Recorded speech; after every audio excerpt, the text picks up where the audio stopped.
Alors, Camille, qui a pu réaliser son plus gros chiffre d'affaires depuis qu'elle entreprend sur une semaine, donc alors qu'elle venait de partir un mois en vacances, tu accompagnes des gens à mieux se connaître sur le plan personnel grâce à l'outil du Human Design. Et puis maintenant, tu as sorti une formation pour former des gens.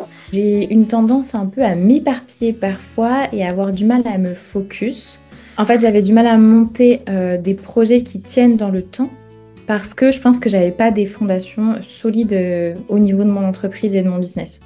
J'ai déjà eu l'occasion de faire d'autres formations justement pour le lancement de mon entreprise par exemple. Et en fait, on tournait souvent autour du pot.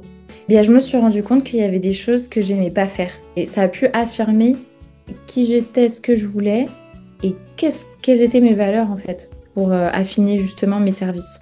J'ai toujours un petit peu cette peur de mal faire, de pas faire assez bien les choses et donc du coup, je crois que je faisais pas par peur de mal faire. Et en fait, dans ta formation, c'est un petit peu un coup de pied aux fesses. C'est pas grave si c'est parfait au début, en fait. Le plus important, c'est de le faire et ensuite d'ajuster.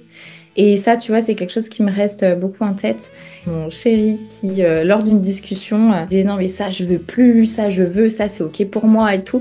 Et il me dit waouh, mais c'est dingue, mais il y a un avant et après Meryl, quoi. Maintenant, tu sais qui tu es dans ton entreprise, tu arrives à poser plus facilement tes limites, tu sais où tu vas, en fait, donc c'est simple, quoi. C'est beaucoup plus facile, quoi, de prendre des décisions parce que j'avais tendance à stagner parce que j'avançais pas, justement. Et je pense que tu as très bien détaillé le chemin à faire pour justement atteindre. euh, En fait, presque on devrait faire ça quand on crée son entreprise, tu vois, direct. Parce que moi, je suis en quatrième année d'entreprise et franchement, si j'avais eu ça dès le début, tu vois, ça m'aurait évité pas mal de montagnes russes.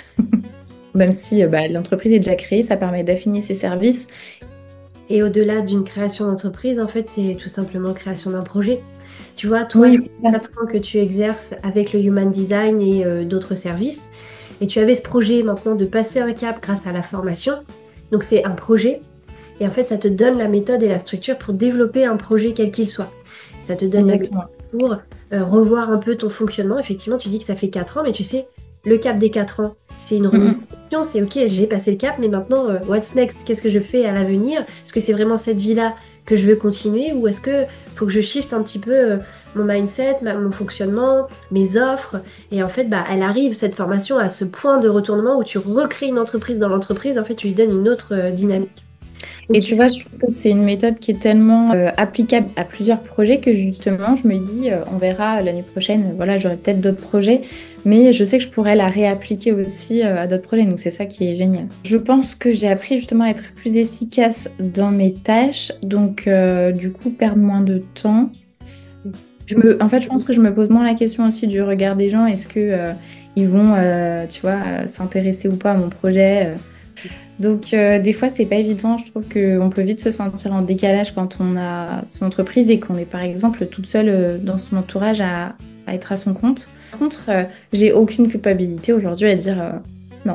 Je suis hyper heureuse d'avoir déjà sauté le pas. Il faut savoir que j'avais en projet cette formation depuis 1 an et demi et que je suis rentrée en formation et en 3 mois, du coup, c'était fait. Le projet était lancé. D'avoir, du coup, vendu ma formation à 6 personnes officiellement. J'ai fixé le prix de base à 1 900 euros. La première session, je l'ai mise à 900 euros. c'est quand même super chouette parce que ça fait plus de 5 000 € de chiffre qui est rentré comme ça en quelques semaines, hein, parce qu'il a suffi que t'en parles, t'étais affirmé dans ta posture, t'avais la bonne offre, t'avais le bon message, t'avais identifié le bon client idéal. En fait, après, tout coule de source. J'avais fait ce travail-là aussi à côté sur un accompagnement que j'avais déjà, mais qui se vendait pas beaucoup finalement. De 4 séances à 440 euros. Et simplement, en fait, j'avais pas les bons mots et le bon langage pour le vendre. Et celui-ci, eh ben, j'en ai vendu plus de 7 aussi en septembre. Donc, Oui, c'était ça qui t'avait généré ce chiffre incroyable en une semaine en rentrant de vacances. que grâce à la trame euh, et l'organisation de ta formation, justement, on y va tellement étape par étape que en fait ça déroule quoi. Je suis quelqu'un qui a énormément besoin de structure et que ce soit clair, simple, limpide et je trouve que t'as su l'amener justement dans la formation Kickpreneur. T'es vraiment tombé pile poil au bon moment. Non, franchement, merci parce que ça m'a permis de faire un bond en avant. Et je pense que tu es arrivé pile poil au bon moment pour me dire non, mais en fait, regarde déjà tout ce que tu as à l'intérieur et voilà juste comment tu peux le mettre en place. Du coup, je trouve que ça, c'est vraiment magique. Donc, merci beaucoup à toi pour ça.